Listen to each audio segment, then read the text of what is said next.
In this video, I'm going to be showing you the 6 exercises that you need to master the handstand. Wash. Let's do it.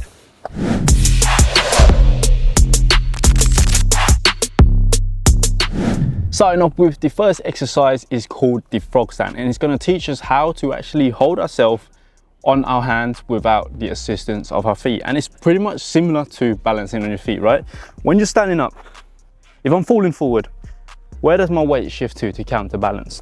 My toes. And when I'm falling back, where does my weight shift to counterbalance? My heels. The same will apply for when you're holding a frog stand, and this is what it's going to teach you. All right, so let's get into position. So palms down onto the ground, fingertips spread far apart to create a large surface area. So your fingertips should not look like this. It should be spread far apart, as wide as you possibly can. Pull your fingertips back to create an arch here. I'm going to rest my knees, inner knees, onto my outer triceps. Then I'm going to bend my arms. I'm going to lower my nose down close to the ground first, so that way my triceps are parallel to the ground. Lift one foot off and then push off with the other. And if I need to come back, I just drop back down like this.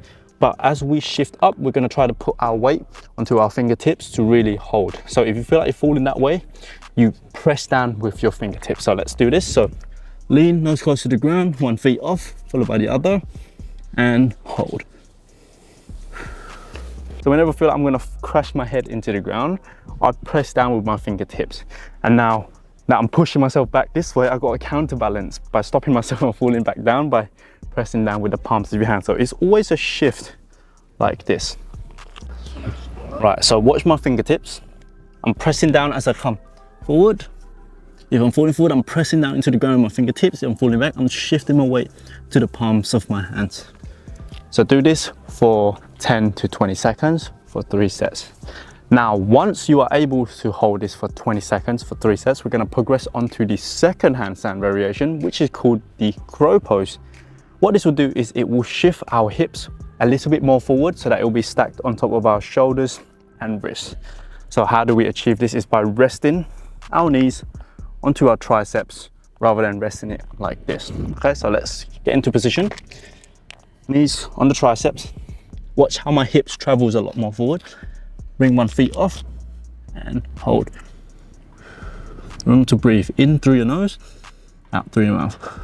Watch my hips. Now it's kind of more in line with my elbows and my wrists, whereas a frog stand is more back. Okay, so ideally in a handstand, your hips will be stacked on top of your shoulders and wrists. So we're going to be working on this progression for 10 to 20 seconds for 3 sets.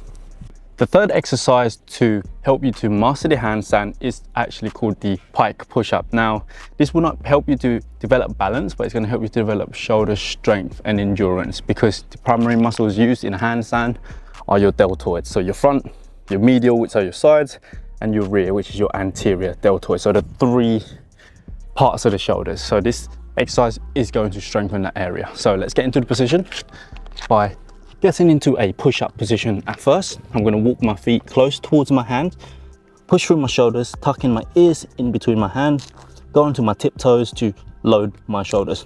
And then I'm going to bend my elbows, keeping my elbows tucked close to my torso, touch my nose to the ground, drive and push back up. So watch the trajectory here. So I go down in a diagonal position, I push back up in a diagonal position, tucking my ears in between my shoulders. So this is that's what a good form looks like, but I'm going to show you what a bad form looks like, and you guys need to avoid this. So this is the bad form. Ready? So you go down in diagonal and then you push up like that. I feel that a lot more in my upper chest rather than my shoulders. So remember, go down in a diagonal position, you come back up in a diagonal position. Let's do 5 reps together. 1, 2, 3, 4, exit, 5. The fourth exercise is called the hollow body hold. Now what this is going to teach you is the full body tension, especially from your glutes and your core, because oftentimes I've made this mistake in the past where I didn't focus on the hollow body hold. I didn't have the full body awareness, and my handstand looked like a banana. Let me show you. It looked like this. right? Because I'm not holding a hollow body hold. So what this is going to do is it's going to teach you how to create more of a straight line with your body. So let's lie on our back. My sweaty back is going to get so dusty. Right, so I'm on my back. What I'm going to make sure is that my lower back is always touching the ground. So you see there's an arch here at the moment. I'm going to correct that by pulling my belly button down towards my spine. I'm pushing my pelvis forward, feet together, lift my feet 6 inches off the ground, point my toes, extend my arms overhead, and then I'm just going to hold this position for 20 seconds minimum. If you can't hold it for 20 seconds, you raise your legs up a little bit more to make it a little bit more easier. So always extend your arms overhead, look forward if you can, try to round your back up a little bit, and a lot of tension should be in the abs. All right, belly button down, feet together, breathe in through my nose, out through my mouth. Do this between 20 to 45 seconds for 3 sets. The fifth handstand exercise is called the chest to wall handstand. Now there are about 4 variations within this exercise alone. I'm going to show you all of them, and this is what I'd like you to work on first before you get onto the back to wall handstand, because the chest to wall handstand is going to enforce a good habit with keeping your body in a nice straight alignment. So you can find yourself a wall like this. This is what I have. So I'm going to walk my hands and feet back towards the wall, and we're going to get in a 45 degrees handstand position first, just to build confidence. I'm going to push through my shoulders, keep my core and glutes tight. And how we get away from this position is dismount. So we just shift our body to the dominant side, bend my knees, cushion the landing. And as we improve our confidence, we simply just walk closer back. So we can go here. Okay, hold that for 10 to 20 seconds. That felt easy. And then we walk really, really close to the wall. So the ideal position is to have your hips stacked on top of your shoulders and wrists. So make sure that you're always pushing through your shoulders, tuck your ears in between your shoulders, core tight, glutes tight, hold that hollow body hold. Now let's do a quick fire round of the progressions. I'm going to show you the chest to wall single leg, chest to wall flutter kicks, chest to wall single leg taps, and then the chest to wall single leg tap hold. So 4 progressions. All right. So remember, walk your hands back until your hips are stacked on top of your shoulders and wrists.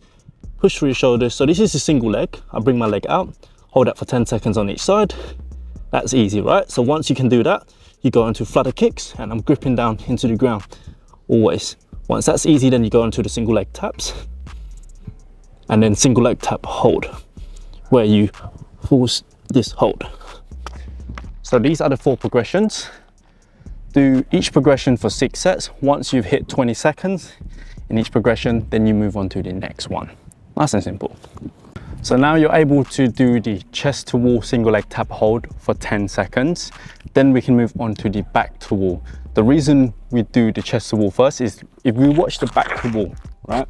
I'm going to get into the back to wall position. Look at my shape, it's banana, right? Because my heels are going over my shoulders and wrists. This is why we practice the opposite, just to get our body used to being in that stacked position. So again, get 10 seconds on the chest to wall single leg taps hold consistently before you move on to the back to wall, okay? So now we do the back to wall just to kind of learn how to kick up into the handstand. So hands onto the ground, back shoulders width apart, shoulders stacked on top of my wrists. I'm going to get into a runners up position, and then I'm going to flex my triceps, shoulders stacked on top of my wrist. I'm going to push off, and I'm going to bring my other leg up as well. Okay, so notice how my right leg comes up, is straight, followed by my left leg, which is also straight, and then down.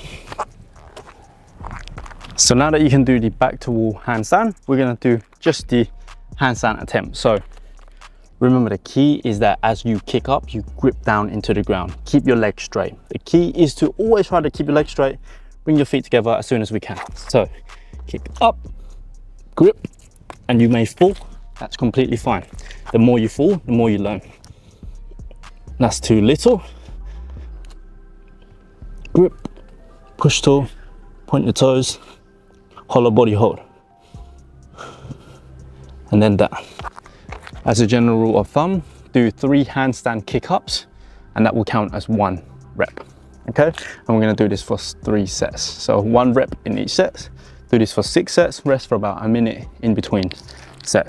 So I'll give you another example. Okay, so the first one, whoop, that's 1. 5 seconds breather. Let's go again. I can hold it for a little bit more and then I come down. 1 more, push through, and down. That's 1 set. That is all for this video, my major calisthenics team. I hope you found this video useful. If you do, please give us a thumbs up. Consider subscribing so that way you can come back for more videos like this one. And if you do enjoy it and you like my coaching, my teaching, if you'd like to be personally coached by me, I'll leave a link down below in the description to my website where you can see all my different coaching packages.